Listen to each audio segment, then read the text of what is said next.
Hello जी, good morning सबको। आशा करती हूँ सब लोग बहुत अच्छे होंगे और अपना ध्यान रख रहे होंगे।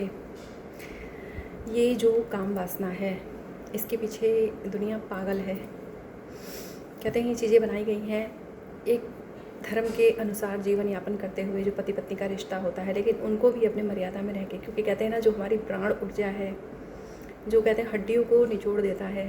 सोचिए, जिस चीज़ से हमारी जीवनी शक्ति है, जिससे हम एक जीवन संसार में लेके आते हैं, एक नया इंसान आता है धरती पे, तो इस प्राण ऊर्जा को हम ऐसे ही तो नहीं खर्च कर सकते, क्योंकि क्षणिक सुख के लिए इस शरीर में तरह तरह के रोग लगाए जाते हैं। क्या फ़ायदा ऐसे सुख का? थोड़ा सा मन पे कंट्रोल रख के हम इस धरती पर जिस कार्य के लिए आए हैं, हमें उसको पूरा करना है। हमें अपने नाम को मिट्टी में नहीं मिलने देना, क्योंकि सोचिए, जब इस शरीर की ऊर्जा ऐसे ही ख़त्म होती रहेगी, तो हम अपने जो जिम्मेदारियां हमारे इस कंधे पे हमें भगवान ने दी हैं घर परिवार समाज के प्रति, हम उसे कब पूरा करेंगे? क्या हम अपने इस पूरी पर्सनैलिटी को ऐसे ही मिट्टी में मिला देंगे? नहीं ना। तो हमें, चाहे हम पति पत्नी हैं, हमें मर्यादा में रहते हुए अपनी चीज़ों का निर्वाह करना है। हमें अपने ऊपर कंट्रोल रखना है। किसी चीज़ की अति बहुत बुरी होती है। चीज़ें बनाई गई हैं धर्म मर्यादा में रह के जीवन यापन करने के लिए। और जो लोग एक दूसरे को, चाहे पति हो या पत्नी हो, चाहे शादी से पहले जो बच्चे हैं, गलत रिश्तों में पड़ जाते हैं, जो टाइम है उनका करियर बनाने का, उधर से ध्यान हटा के वो इन चीज़ों में पड़ जाते हैं, तो हम एक ही काम कर सकते हैं, या तो अपना हम कैरियर बना सकते हैं, या हम जो ये आशिकी प्रेम ये सब चीज़ें चल रही हैं, हम इसमें अपना ध्यान, अपनी एनर्जी खपा सकते हैं। और सोचिए, जैसे जैसे बच्चा बड़ा होने लगता है, 15-18 साल का, 20 साल का, और तो वैसे भी मोबाइल है, तो सारी दुनिया इसके अंदर समाहित है।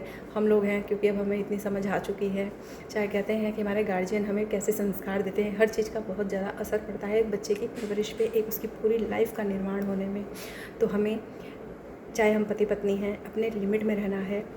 अति किसी चीज़ की बुरी होती है, क्योंकि ये जो शरीर है, आज जो हम यंग हैं, जवान हैं, हम, हमारे अंदर ताकत है, लेकिन क्या कल को ये ऐसी रहेगी? कहते हैं ना, ये जो पूरे हड्डी को निचोड़ के जो एक रस निकलता है, वो हमें खोखला कर देता है। कितना भी हम कहते हैं ड्राई फ्रूट्स खा लें, काजू बादाम कुछ भी आप खा लो, कोई भी विटामिन की गोली ले लो, लेकिन जो एक नेचुरली भगवान ने हमें पावर दिया है, उसको हम ऐसे ही तो नहीं ख़त्म कर सकते। उनको बहाने का परिणाम यही होता है कि हम सब लोग देखते हैं कि बाद में कितना खोखलापन सा फील होता है, क्योंकि जो एनर्जी, जो ऊर्जा भगवान ने हमें दिया है एक संतान की उत्पत्ति करने के लिए, धरती पर एक नए जीव को लाने के लिए, हमें नहीं पता कौन प्रधानमंत्री बन सकता है, किसके अंदर मोदी जी के गुण हो सकते हैं, अटल बिहारी वाजपेयी हो सकते हैं, APJ अब्दुल कलाम जी की आत्मा किसी को नहीं पता था, लता मंगेशकर थी, अच्छी अच्छी आत्माएं धरती पर रही हैं, स्वामी विवेकानंद थे। मैं, इतने अनगिनत नाम हैं कि आप सब लोग चीज़ों को सोच सकते हैं, समझ सकते हैं। तो कहने का मतलब यही है कि अपने ऊर्जा को यूं ही खर्च ना करें, अपने मन पे काबू रखें। कहते हैं मन के हाथ पैर नहीं है, लेकिन ये जो मन है वो हाथ पैर तक तुड़वाने की हिम्मत रखता है। तो अपने मन की ना सुने। और जो बच्चे, ये जो आजकल चल रहा है बहुत गलत है, अपने आप को, अपने कैरियर को बनाने में झोंक दीजिए। जिस माता पिता ने हमें दूध पिला के बड़ा किया, हमें पाल पोस के बड़ा किया, जितनी लायक थे हमें शिक्षा दी, हम उनके लिए क्या आज हम उनको, मैं बहुत छोटी सी बात कह रही हूँ, क्या हम उनको एक गिलास दूध देने की हैसियत रखते हैं? चाहे लड़की है चाहे लड़का, जो भी मुझे सुन रहा है, तो मज़ा तो तब है जब हम उनके लिए कुछ कर पाएँ। और हम तभी कर पाएंगे जब हम इन गलत चीज़ों से, गलत संगति से हम दूर रहेंगे। ये माया बहुत मीठी है, अपनी तरफ हमें जकड़ लेती है, लेकिन हमें इससे बचना पड़ेगा। इससे हम तभी बचेंगे जब हम यहाँ पे ज्ञान रखेंगे। हमें डेली ज्ञान लेना पड़ेगा। ज्ञान के बिना जीवन हमारा शून्य हो जाता है।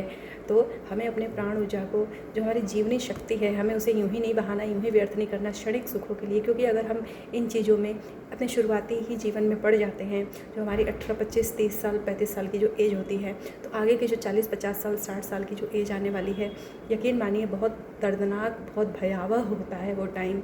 और अगर यकीन ना हो आप सबको, तो देखिए अपने घर परिवार समाज में जो लोग भी इन चीज़ों में पड़ जाते हैं, उनका जीवन कैसे नरक हो जाता है। तो हमारा जीवन नरक ना हो, जो हमारे अपने हैं, भरसक कोशिश करें उनको सही रास्ते पर ले आने की, उनको समझाने की, क्योंकि चीज़ें इतनी आसान नहीं है। भगवान ने माया का प्रपंच रचा हुआ है, लेकिन सोचने समझने की शक्ति उन्होंने हमें दे रखी है।